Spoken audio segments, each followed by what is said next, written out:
We're running ezCon on one data file. We think this is a longer data file and will educate us more. What was the last one? 3 minutes, I guess? 3 minutes and 3.1 So minutes. it's going to be 6 minutes or so, at least, to grind all this out. This is also using the fast math.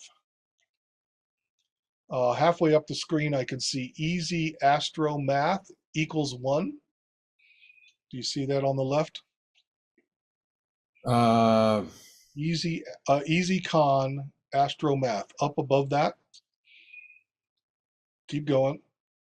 Another paragraph. There we are. The value for one of the parameters, ezCon Astro Math, is 1. That turns out to be the fast math. I have found some math errors in that. I'm going to try to fix that bug. And so we found better to use the slow one, which is value number 2. Currently on the web, the default is to use ezCon Astro Math with a value of 2, unless you try to change it. Is that something that I can change myself, or is that part of it? Yes, you can. We're going to learn together how what's going on here. Somehow the ezCon Astro Math works fine with the data that I collect. Is that because I'm in the right place on the Earth? I don't know. What is that astromath? What does it do? There are different libraries to do the math. I see. The number 2 is the official, but I was thinking that I found a faster way to do it by porting some code out of another program. And I thought it was working fine, but now I find it isn't. So is that a program that you coded because it starts with ezCon, or is that something that it's out there for Linux? One of the things we did to install this program was get a requirement called AstroPy. It was a library that we called in. And the value of 2 on that parameter would use AstroPy for a library. This is explained in that help screen we talked about, like so many things. It's got a lot of knobs, and so I'm pleased to help walk through getting all this going. Well, that was actually pretty quick. I didn't see even how many samples there were, so that's fine. Like 8,000 samples or something like that? Well, that's about double the 4,000 we saw before. That's good. The plots will take a little bit longer because they've got twice as many data points to work on. That's fine. And it's counting down. We're at 68. We're trying to count down to 1 because at this point we've chosen every graph to be plotted. Now, as this is being plotted right now, if we go to the other folder, you can see the new. Yeah, in fact, yeah. So we've kind of climbed up to about 17 in the counting. So we could certainly look at the first one. Let's go over to the file manager as this thing's going. We will find the fail. Let's leave this. Yeah, don't kill it. No, I'm not going to kill it. Saves us some typing. Let's go up on directory where the demo is. That's where we started this command prompt. And let's click on the first purple one. Yeah, that guy.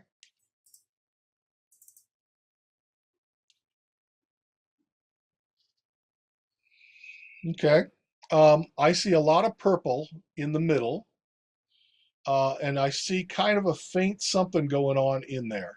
Right. I see it. Software will try to pull that faint something out above the other noise.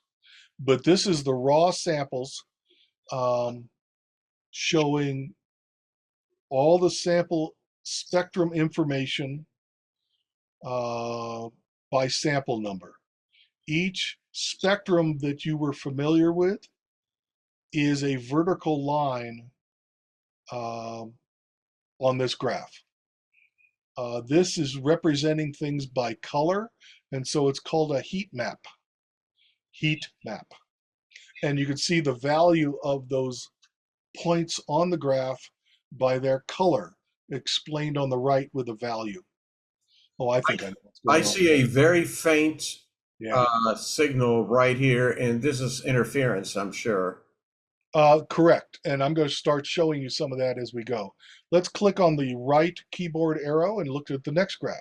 In fact, let's maximize this thing too. That's another way, just so it records bigger. Uh, right arrow on the keyboard or clicking right there. We've moved to the next graph. It looks much like what we saw before. It has a different title on the left-hand side. And if you move way up into the black, way off to the left, keep going to the left, even more left, off the page, you can see the file name. We're up to ezCon 002. All the plots begin with ezCon. They are followed by 3 digits. We're up to 2. And then it tries to provide a description after that, and then .png, the type of graphics file that gets recorded. So this would be the antenna raw signal without being processed. Yes, it doesn't have to do with reference signals. We'll get to that stuff later. These are antenna signals. This is what came in from above into your antenna. Let's go to the right again somehow. This is the next graph, and this is now after any filtering of the previous data, and we didn't do any. And so that's why all these 3 graphs look the same. These are all ant samples, antenna samples, and we haven't done any filtering. Let's go to the right. For each vertical line, which is a sample, which is the maximum value? So for every vertical line, there's a green dot.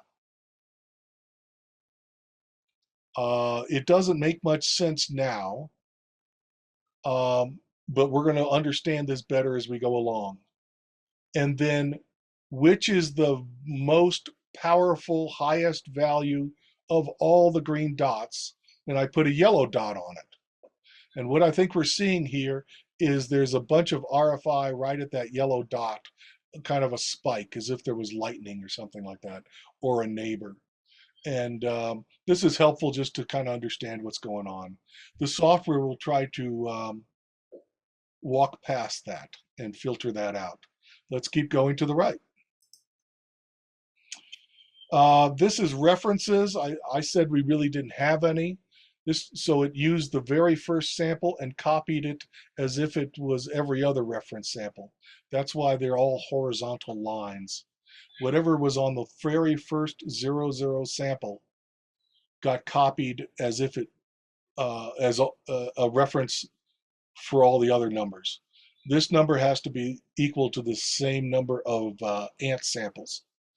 Let's go to the right. We'll use this in more advanced ways later. This is the maximum. Those are little green dots all along there. That's very dull. Go to the right. All right, we've tried to process it a little bit. It looks kind of like what it was before. If we go to the right, we might see a little bit more. Here's the maxes. Everything looks the same so far, although something's trying to happen in the middle that we see in all these plots so far. Let's go to the right. And go to the right again.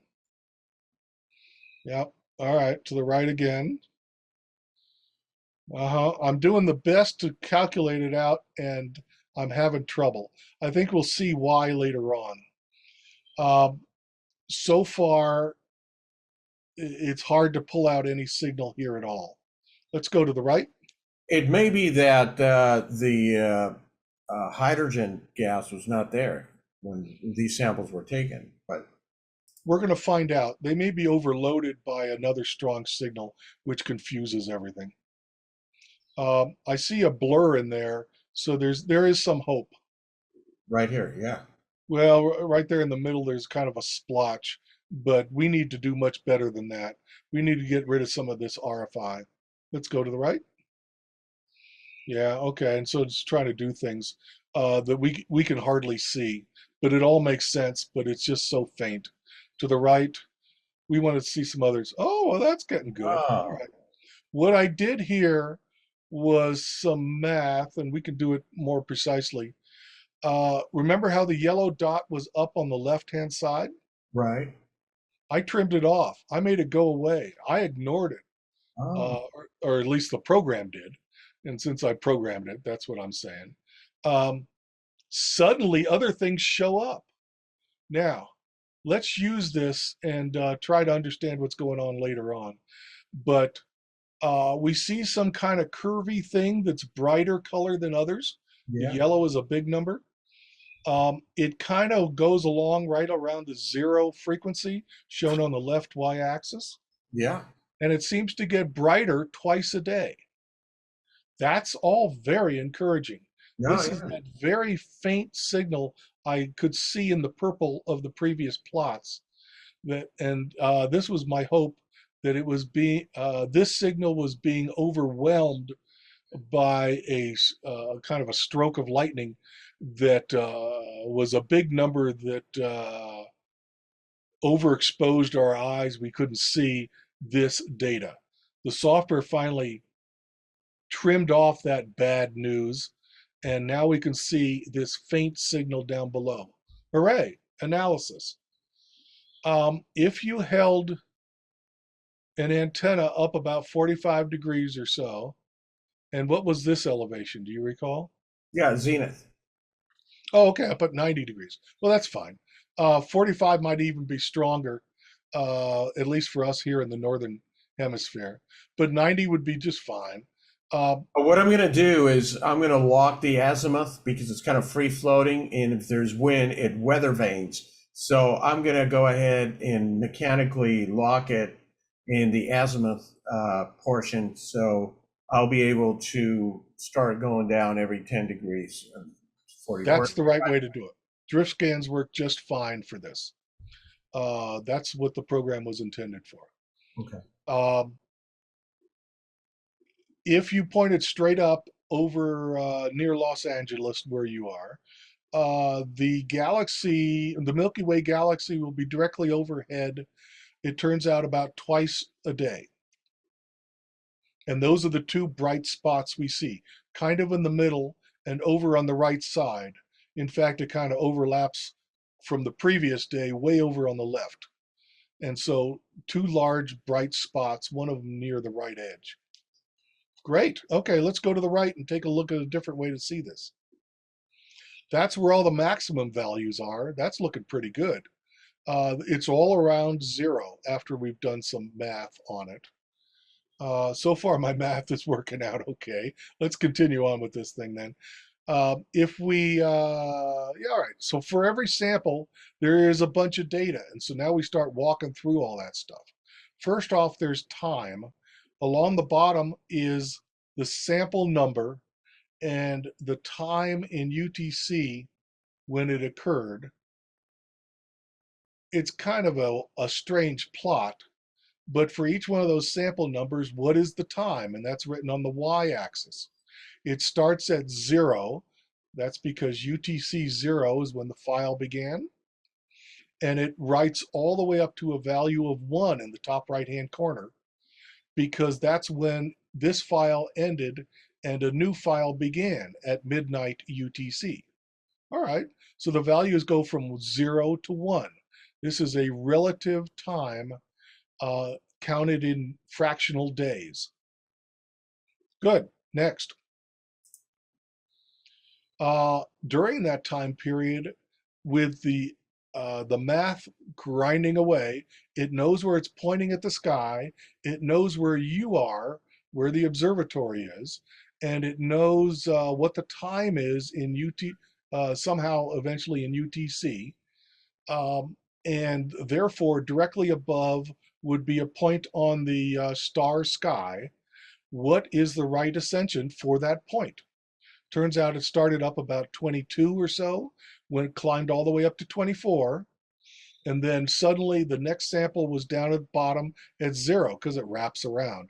After 24 on the right ascension, it becomes 0 right next to it.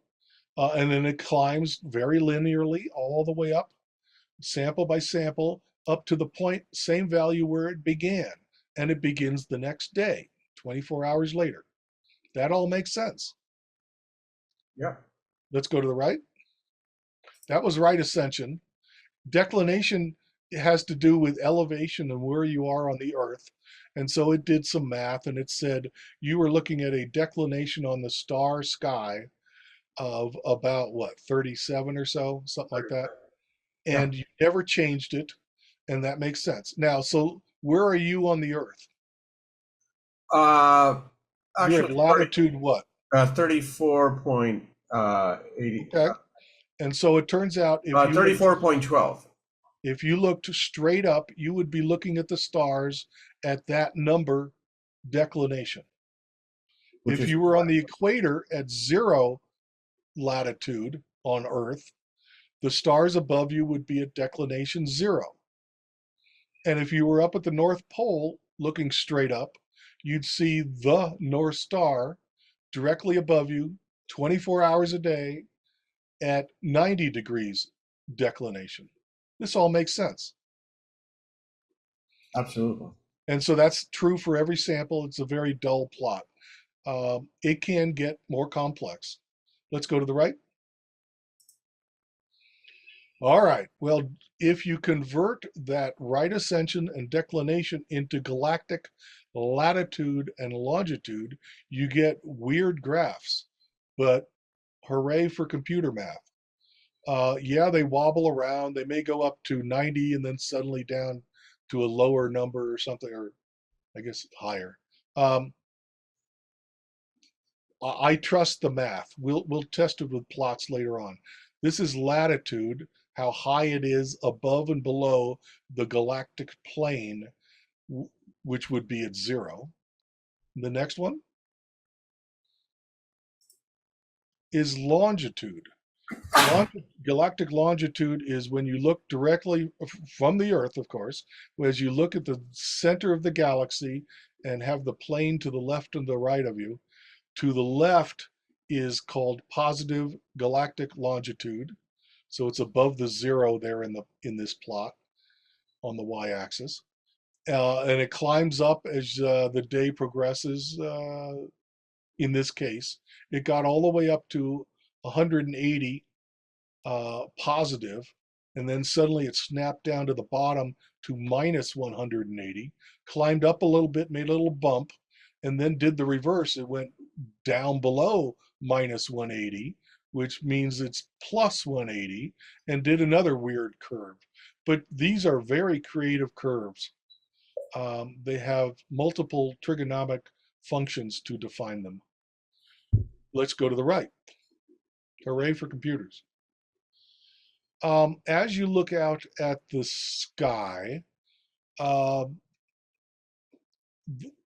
things are moving towards you and away from you in a complex way. Some of that is reflected on this graph. If we look out on the Earth, and as the Earth goes around the sun, it will look like as if the galaxy gas is coming at us because we're actually moving towards it. And then 12 hours later, we'll be on the backside of the Earth, moving away from some galactic gas out there directly above us or out in front of the antenna. And it will look like it's moving away from us. Well, to do all this math, if we're studying the galaxy, we want to remove all this Earth motion stuff. And so that's what this graph is doing. It'll be a wavy line normally, and it's measured in kilometers per second. So this is a correction factor we need to use to remove the Earth's motion from our study of the galaxy. It's interesting that it's not centered on 0. It has a whole bunch of more negative motion, negative numbers on this graph than positive numbers. Okay, interesting. So it's like a calibrating, it's like a flat image for visual. It calibrates out all the Earth motion, the errors that it's a calibrating. Well, I understand what you're trying to say, that there's a correction going on here. But having to do with imagery and flat and whites, we'll see later on.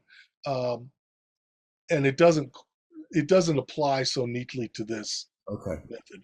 But this is a correction that is calculated by the math, knowing where you are on the Earth, what you're pointing at, and what time it is, um, that we use as a correction value to improve our data. Wow. Go to the right. Um, we had that plot before, the heat map, and that was mostly purple. And for every vertical line, I say that was a spectrum of a sample, one sample. What is the average value for all the numbers along that sample? And I come up with one number for every sample, and that's what this plot is. You can see it jumps around a bit. Uh, Generally, it's about like 5.72 or something. It's not jumping around that much. Um, but there are a bunch of spikes, and so something's going on with our data. We've collected some other weird stuff. There are ways we can make that go away. We might just pick another day that doesn't have that. We might get lucky. Otherwise, we have to process this some more. ezCon knows how to do all this stuff. We just have to tell it what to do. Let's go to the right. That was the antenna average. This is the antenna maximum. Sure enough, in the top left of that purple graph we saw in the beginning, Yeah. uh, it had some dots way up on the upper left-hand corner. And now we see their values. For every sample, what is the value of the maximum number of that sample? And so we saw some interference. This is what made the graph all purple. Um, what we may do is run it again starting at about sample 2000 and ignore everything in the beginning of it. It's kind of interesting that we see two bumps at about sample 4000 in the middle, and on the right hand side we see a little bump. So that was the bright yellow things we saw later on after ezCon processed it a little bit. Interesting. So we saw the average value for each spectrum on the previous plot, and this is the maximum value for each sample spectrum. Next. We do the same thing for reference. I told you reference was simply a copy of the first sample, so this is really dull. It's the same average all the way across. Next. And in the same way, this is the maximum value for the same value all the way across. We can use this more complicated ways. It'll probably be the same. No, it will be a different number. Yeah, max and average are different. Um, we're not using reference samples yet. When we do, this gets much more interesting. Let's go to the right. After a little processing, sure enough, there's a bunch of noise on the left-hand side with the ant B signal. The B is referring to kind of a baseline math that I'm doing.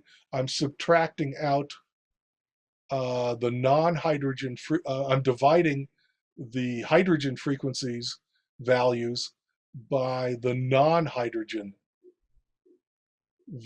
sample values. I explain that more in the documentation.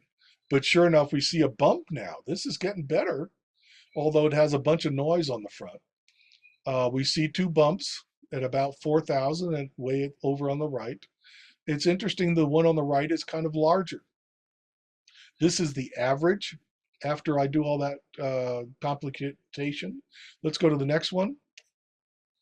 This is the same thing, but this is the maximum value of that calculated signal, is what I call it. We're going to do it again in a different way. Next. It's a little bit better, but not by much. This one is ant RB, I can see on the left-hand side. We're way up in the top left-hand corner in the black, we can see that this is ezCon 116. So you can see we've just been counting along here. Not all the numbers are used, but at least we're doing it in somewhat of an order.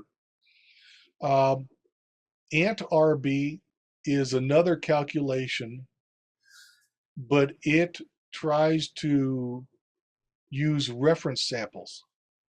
You earlier talked about in astrophotography how you take pictures of the stars, But just so that you understand how your instrument works, how good the camera is, there might be imperfections.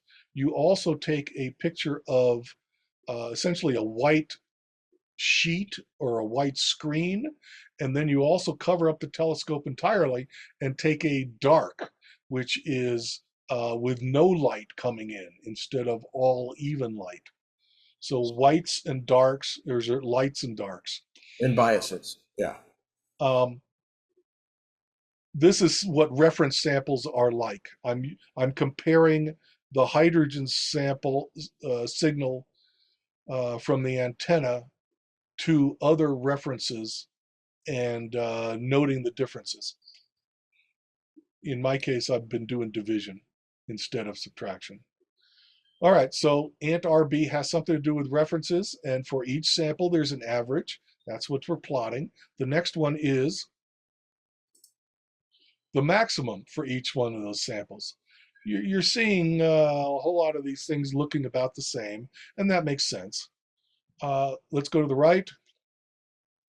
And then I said I threw away some of those troublesome frequencies above and below. And wow, this is about related to those pretty yellow dots we saw. And sure enough, this graph looks better too. We had a screen with kind of a wiggly yellow line going across the middle. And this is the average value of each one of those vertical lines. For each one of those samples, what is the average value? The next plot, you could guess, is the same thing, but what is the maximum value of each one of those vertical lines? Wow. That made up that yellow dot image we saw before? I have found that for very weak signals, maybe max is good. It's interesting. It certainly identifies large spikes that I didn't intend, that didn't come from hydrogen, that might have come from my neighbor's garage light or something. I don't know. It could have come from lightning nearby, but they show up on these graphs, particularly in the maximum graphs, and that kind of makes some sense. Let's go to the right. This is all those plots together, plotted together from top down to the bottom. This is how kind of a history of the math that was created to make this go. And we spoke earlier how the current software you're using has ezCon astromath with a value of 1, the default. And that's why those little bumps don't line up with the little black lines going vertically. I think what we should do is go back and run it with that's because there's a bug in my ezCon Astro Math 1 math, some software bug that I got to figure out. Luckily, we have ezCon Astro Math with a value of 2 that uses the AstroPy Python library, which is much more authoritative than any code I came up with. So we're going to go do this same thing and come back to this plot and see if they line up better using AstroPy's math. The only problem is AstroPy's math just takes longer. So rats, I'll have to fix my code. Okay, so you ran all that same data, but this time with ezCon Astromath with the value of 2 to avoid the bug in ezCon Astromath with a value of 1, some bug I need to go fix. So we used the AstroPy library, which just takes longer. This took 20 minutes, and I think the first one with the value 1 took 3.5 minutes or so. Right. But this data turns out to be better. When I look at the purple little bumps and maybe the green bumps at near the 4,000 sample, they line up with the black vertical line. This is what I'm looking for. Now, this block vertical line, what does it signify? There are 2 of them at the left and the right, Right. And those are defined as a little line going up when the galactic latitude crosses 0 degrees. Okay. Now let's figure out what that means. Galactic latitude, if you're looking at the plane of the galaxy, that's up and away from the plane. That's what latitude is. And it goes up to the North Pole at 90 degrees galactic latitude, and it goes down to the South Pole at minus 90 degrees latitude. But when it crosses through the very busy flat pizza of the galaxy, that would be at galactic latitude 0. And that's probably where all the action happens. And so I draw a line there. That's where all the stars and the gas and stuff are. And sure enough, that's why the bump appears in your data. Uh, the, the bump in your data aligns when your antenna was pointing at the plane of the galaxy at Okay. galactic latitude 0. And so I draw a line just for reference. If the bumps align with that vertical line, that's a good sign to me. Now I can tell you which one is which. Um, towards twice a day, I say most drift scans will cross the plane of the galaxy. Uh, one of those will be pointing closer towards the galactic center, where all the stars and gas are collecting. And about 12 hours later, it'll be pointing directly away from the galactic center, probably where there isn't much out there beyond Earth, beyond the sun and Earth and everybody. Um, towards the galactic center will probably have more hydrogen and therefore a stronger signal.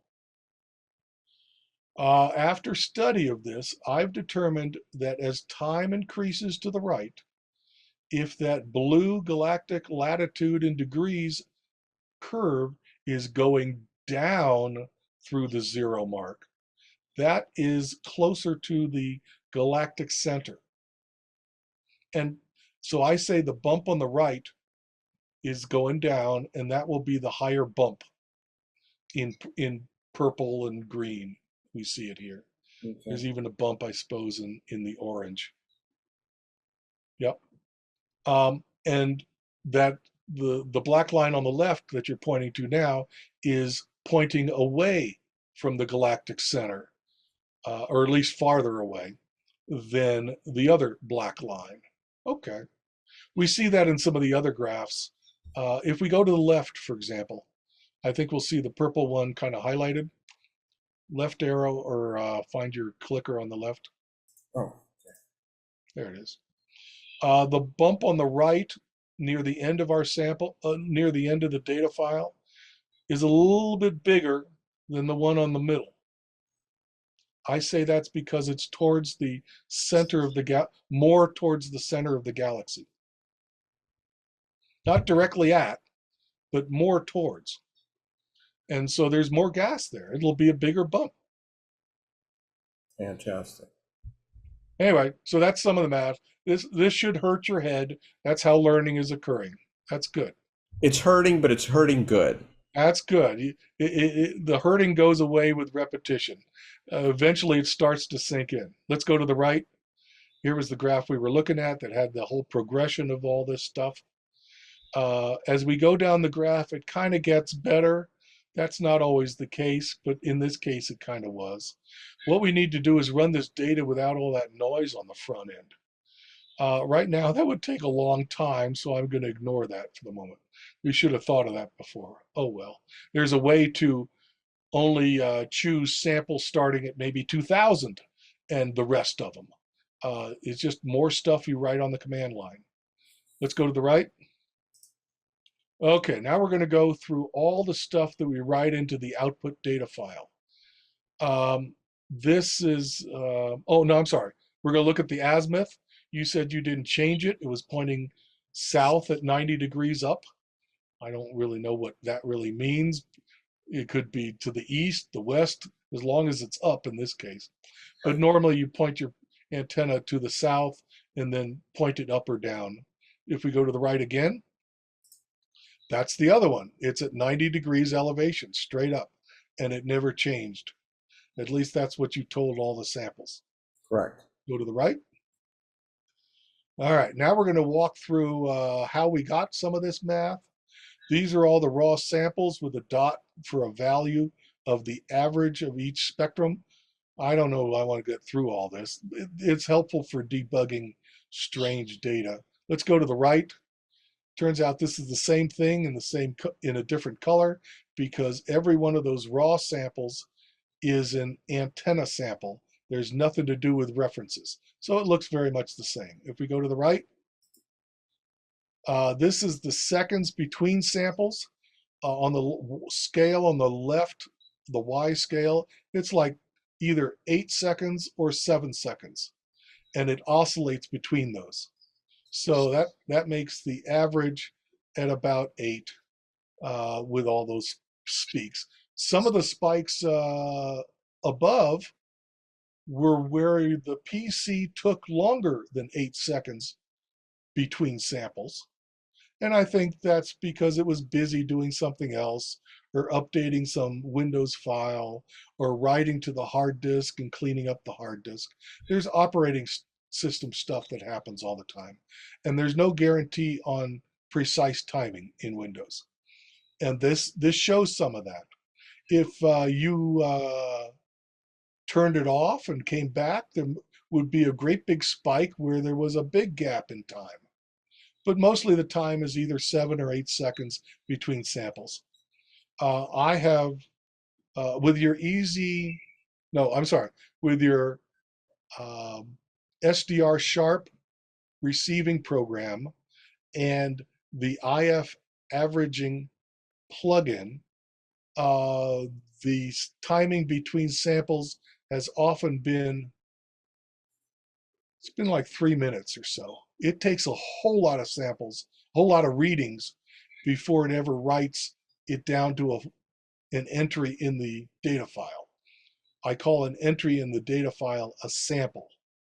A sample is made up of many, many readings. Since you use the default that I put in the ezCon program for collecting, it took 31,000 readings for every one sample that was written to the data file. And that took about 7.5 seconds, as shown on this graph. Okay, this is for the raw samples. Let's go to the right. I keep telling you that in this case, all your raw samples are all ANT samples, so it's the same graph in a different color. If we go to the right, you don't have any ref samples, and so I can't plot it.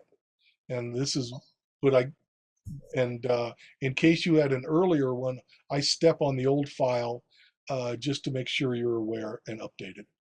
Let's go to the right. Now I go through all kinds of math of how we calculated this. Some of these are copies of earlier plot numbers that you saw before. This is ezRA, the average. Let's go to the right. This is before any filtering. This is after any filtering. This is going to be dull. We're going to walk through these quickly. Next. Here's the maximum of each one of those samples. We can see a little bit of a bump, but gosh, there's a whole bunch of noise on the front that's polluting our data set. Next. References, I told you that I'm faking it and just using the first one, so no wonder it doesn't change. Next. You've seen all this before in an earlier discussion here. Next. That's the maximum. Here's a baseline. This is some of the math that I go into in some of my documentation, telling you how I come up with ANT B as a signal. The B had to do with baseline. This is the baseline itself. This is the strength of the frequencies that should not have hydrogen in them. It would be good to, so this is like background noise. It would be good to remove this from our analysis. Next. Once you do, suddenly the hydrogen shows up. This is the hydrogen divided by that baseline, or the antenna divided by the baseline, and suddenly the hydrogen pops up a little bit better. We got two bumps. The one on the right is bigger. Next. This is the same thing, but these are the maximum values, not very helpful in our case. Next. This is ezRA. It's kind of an intermediate value. It has something to do with the background value um, of of the whole of all the samples. Next, we use that to create. And from that we get a baseline in the same way that we did before. Let's go to the right, and we calculate ezRB using those earlier partial calculations. It's all in the documentation to some degree. Okay. It's certainly in the code. Go figure it out if you wish. I spell it out, and I will spell it out better in the time. Maybe this gets better because it's using references, but again, this data set doesn't have any references in it, so I don't expect this to be much better than the green stuff we saw before. You can see that as we keep progressing, I use the same color scheme for each set of data as we go along. This is the ezRB in, it's called orange, looks kind of yellow to me. Next. Here's the maximum values. Sure enough, we can see little bumps, but they're not very big. It mostly has all that noise on the front. Next. We've changed colors because now we've either chosen the green signal or the orange signal and are progressing farther along with it. We have trimmed off some of the frequencies, high and low. Apparently not enough from what I see, because we still have all this noise on the left. Let's go to the right. This is after we put on all that velocity correction stuff. The velocity correction stuff is called velocity from the local standard of reference, VLSR. VLSR. And so that's why over on the left, the signal name has a V on the end because it was corrected with the velocity information. Let's go to the right. And then finally, we trim off some other frequencies, and the graph looks better and better. We got rid of some, at least the spikes on the top. The spikes on the bottom don't bother me too much. They just kind of become blank spots on the graph, and it's not that important. And so this was the graph that looked best. We saw that as a yellow spot in the middle and a yellow spot over on the right long ago. Let's go to the right. So these are the things that get written out to the data file. The data file ends with period EZB. EZ, of course, just like ezRA. And I didn't want to use A, so I used the letter B. I defined EZB to be a certain format as a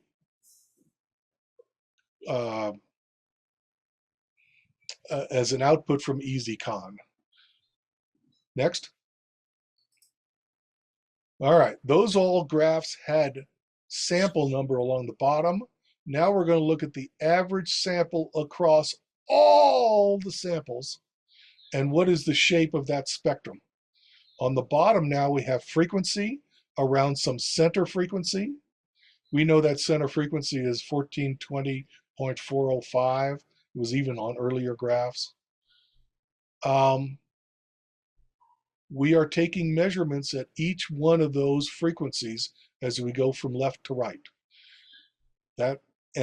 All of those together make over many, many readings makes one sample. In this case, we've taken all the 4,000 or 8,000 samples. I think 8,000. It's about 8,000, yeah. And averaged them together. And so we see the general shape of, oh, wait a minute. Was it 11,000? Well, let's go back one plot. I think it was 11,000. Let's go back one plot. It's shown on the very bottom line as 11,400. 11,470.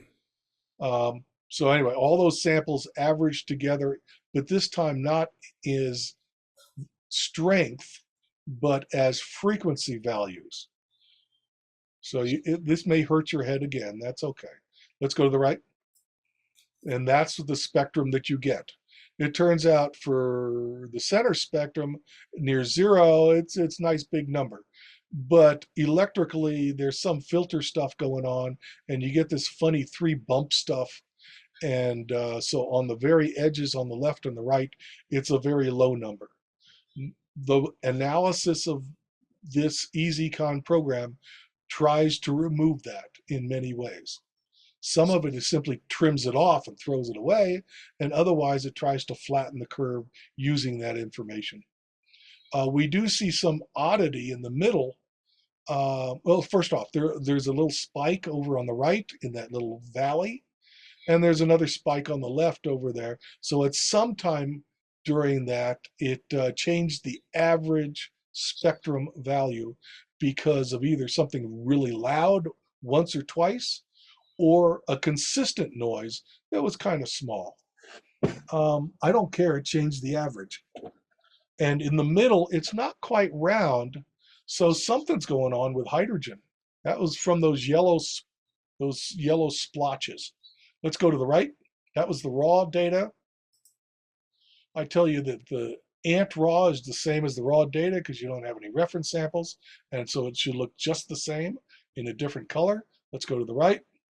After your filtering, but we didn't do any filtering, so no wonder it looks the same. Let's go to the right. And then here's the spectrum after we cleaned it up a little bit. Well, actually, no, these are the maximum values. So, oh my gosh, at some point along that data file, there were some values that had big numbers compared to the other ones. So there was some loud noise at a low frequency and also up at a high frequency. This is a whisper. This is the whisper transmitter, I believe. Oh yeah, okay. And the data noticed it too. Let's go to the right. The reference is really a picture of the very first sample. And so this is what it looked like. Apparently there was a little noise on the left-hand side in the beginning of our data file. And yeah, we kind of saw something like that. It's a little bumpier because it's not averaging over a whole bunch of samples. I told you that I'm cheating, and since you didn't give me a reference sample, I'm using the very first sample to compare to. All right, that's fine. Let's go to the right. And here are the maximum values on that reference spectrum. Since it was one set of values, I guess the maximum of one set of values is that same set of values. Sorry, there you go. Yeah, and so that kind of makes sense. Let's go to the right. Here's ant B, and so where I'm doing a little bit of processing, it looks pretty much the same. Let's go to the right. Apparently it had large maximums in it as well, so we need to do something to get rid of those. Let's go to the right. Here's the ant RA average spectrum. I hardly have any idea what this really means. It's an intermediate value that is kind of looking at the background. But I thought for completeness, sure, while I'm at it, let's do a spectrum of it too. Maybe I'll understand it better later on. This was the average over all those samples, all the 11,000 something samples. To the right.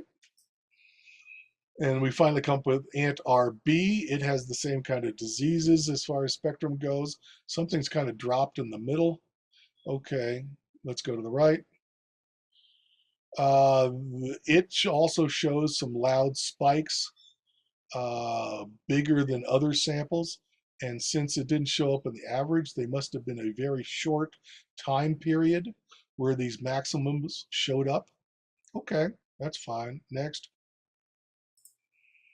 Now what I do is on the left and the right, you can see it's a straight line at value 1. The ezCon program simply trims off those values and sets them to 1. It steps on them. It says there should be no hydrogen way out there. Let's just remove it.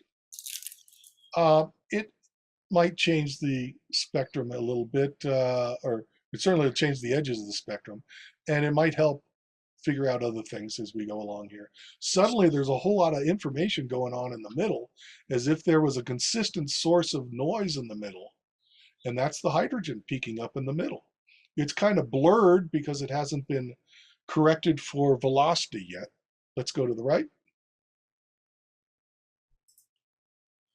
Now it's a little bit corrected for velocity, and it kind of moved around a bit. That's interesting. Go to the right. The name of on the left-hand side is the ant signal chosen from someplace. That's what the X means. It got trimmed, then it got corrected for velocity, and then I trimmed off the edges again. And that's those yellow blobs down the middle of that colorful graph we saw, showing up near the 0 frequency. On that graph, they were in time across the middle of the plot. In this case, they're all bunched up in the 0 in the middle of the plot going up to the right. And then I rotate the graph just so that you can find the frequency bin. For example, we know there's a frequency loud noise that we might want to trim out and simply throw away that frequency channel, that certain value of frequency at about 170 or so, that big spike on the top. It might be good just to make it go away. Just throw away all the information we have for that frequency range. There's something printed out in the plot, in the program printout. Remember all that text flying by? Yeah. It will tell you exactly what that number is. Problem if it'll tell you what the big one is anyway. It'll tell you the biggest change along that wiggly curve and what number it is. But I just drew it on its side so that you could get a better number for the frequency bin on the left. Next. Okay, so now we're looking at the maximum spectrum after all that, and we're starting to see kind of a shape to it. This is the maximum spectrum that showed up in the middle instead of being mushed together as an average. So there was probably a sharp yellow bump that had a peak on the left, and there was probably a bright yellow bump in the signal, that blob, and it probably has a peak on the right. Okay. I don't know if this is helpful. Sometimes it's helpful for debugging. In this case, it's just a bunch of information that's kind of overloading. Let's go to the right. All right. For those samples that were defined as close to the galaxy plane, so when we were pointing the antenna towards the plane of the galaxy, what were those spectrums like? And let's average them together and make a plot. So the galactic longitude is now on the x-axis. Wow, that's something new. The center of the galaxy would be the center of this black plot, right in the middle, at 0, 0. The velocity has now been corrected for. It's not just frequency, it's velocity. And we are plotting velocity of that gas and how much it is going away from us. That's a positive number, going away from us, versus where it is as we look towards the center of the galactic pie, the galactic plane, where galactic latitude is 0. Okay, for all those things, you start getting very interesting stuff, and you can start seeing parts of the galaxy if you get enough data. This is not enough data. I mean lots of data. Along the top, the last data file that was used was MLO 221129 with a _00. That's the last file that was included. I had to write down something. You might update it, and you might have a new plot as the last a new data file, and so I figured that's what should be written up there. In the middle is the name of something. You can either define it as MLO, or it will take the first letters before all the numbers on that file that came from the left. It started with MLO also. And on the right is, in parentheses, is the program that created this plot. In case we come up with a better program, you might want to know what program plotted this. You're welcome to use an editor and take it out and turn it to white and make a better result to put in your report. So we have the next plot. Let's see what that one is. This is related to the previous plot. This is how many samples you have for each one of those galactic longitudes. It would be good if you filled them all in and had data for every galactic longitude. When you're looking at the pizza pie of the galaxy and you're looking at the center where 0 is, to the left is plus and up to 90 degrees off to your left-hand side. Behind you is 180 degrees. And so far, we only have kind of 2 sections. We want to fill in all those things. And the way you do that is you take drift scans at different elevations of the sky, and it will automatically kind of fill in. But you got to do a whole bunch of it. All right, let's go to the right. So this is count. This is not value. Next. This is like the plot 2 previous before, except wrapped around in a circle. The left side of that black plot before is pointing straight down. The middle of that plot is pointing straight up, and the right side of that earlier plot is pointing straight down again. It's simply wrapped around. Okay. They show up as the same place as the numbers. This is like the sun in the center, and you are looking at the velocity information as you swivel your head around. Sometimes you're looking straight up at the galaxy center, and sometimes you're looking off to the left or the right or behind you. It's interesting. Very. Next. This is the same plot, except now with count. How much data do you have? It would be great to have a really bright number everywhere. But this is kind of a graphical view of where you need some data. Apparently, these two were not anywhere close towards the center of the galaxy, which would be straight up. This is count, not value. Okay. Next. Then you can plot it differently. If you change the x-axis on the bottom, that's galactic longitude, just like before. But now the y-axis up the left is declination, so minus 90 to plus 90, from the South Pole through the equator all the way up to the North Pole of the celestial sky. Where did you collect data? We saw earlier that the declination that you collected data was, because you were pointing straight up, was equal to the latitude of your antenna's location on Earth. What was that number? 30 what? 34.13. Okay, well, it's convenient that those two things line up at about 34. Right. And that's where you were looking at the galaxy. It's an interesting plot. I'm not sure it has a whole lot of meaning, but I was not able to predict what it would look like when you get a lot of data. I thought it was interesting. Next. On earlier plots, we want to know what is the highest frequency that the spectrum reveals. We know the spectrum moves left and right. That has to do with the gas moving, let's see, towards us and away from us.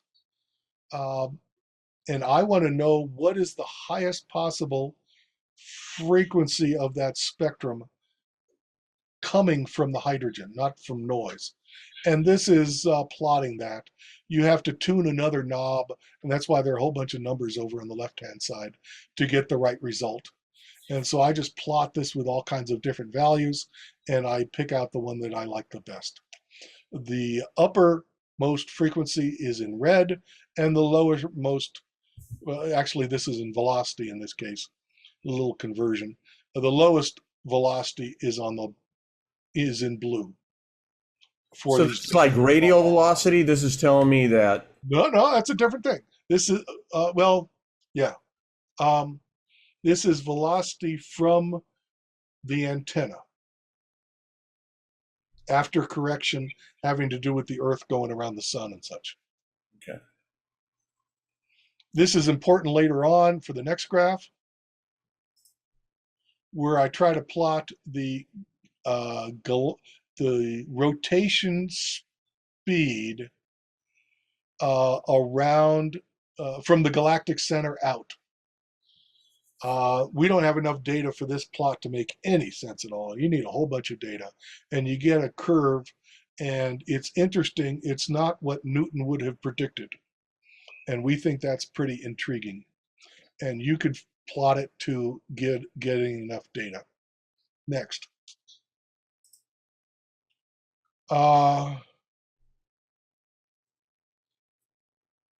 Okay. Yeah, all right. Well, this is another way to plot data. This is new to me. I'm trying to remember what it was. Corrected by velocity Well, yeah, TV. it has a V in it, so I know it's corrected by velocity, and that's interesting. But I think I actually would well, I was discussing this with somebody, and we had to come up with this plot. I'll make more sense out of it as we go along. Okay. Let's go to the right. Okay, now for every time that you got data near the galactic plane,